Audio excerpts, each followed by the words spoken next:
केंद्रीय संसदीय कामकाज मंत्री किरण रिजिजू यांनी 30 सप्टेंबर रोजी दादर येथे चैत्यभूमी येथे भेट देऊन भारतरत्न डॉक्टर बाबासाहेब आंबेडकर यांच्या प्रतिमेस पुष्पहार अर्पण करून अभिवादन केले। यावेळी तेथील भिक्खू संघास धम्मदान करून आशीर्वाद घेतले।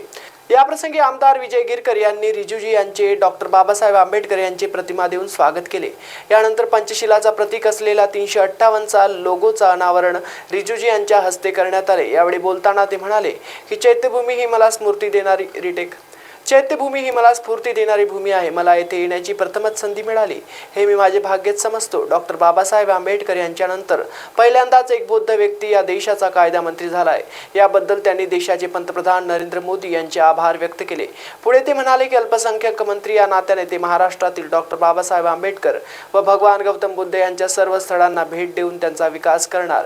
याप्रसंगी ऑल इंडिया भिक्खू संघाचे अध्यक्ष भदंत राहुल बोधी महाथेरो, मुंबई भिक्खू संघाचे अध्यक्ष शांतिरत्न महाथेरो, समता परिषद मुंबईचे कार्याध्यक्ष अशोक कांबळे, योजना ठोडके, शशिकला जाधव तसेच समाजातील उपासक उपासिका मोठ्या संख्येने उपस्थित होते।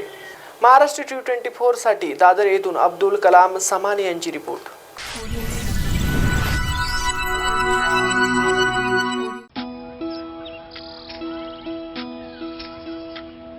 नारी म्हणजे संस्कार,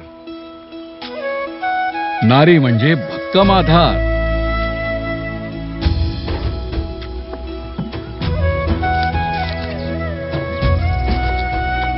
नारी म्हणजे अन्नपूर्णेचा अवतार, नारी म्हणजे शक्ती अपार। आणि या नारी शक्तीच्या सन्मानार्थ महाराष्ट्र शासनाने सुरू केली आहे मुख्यमंत्री माझी लाडकी बहीण योजना।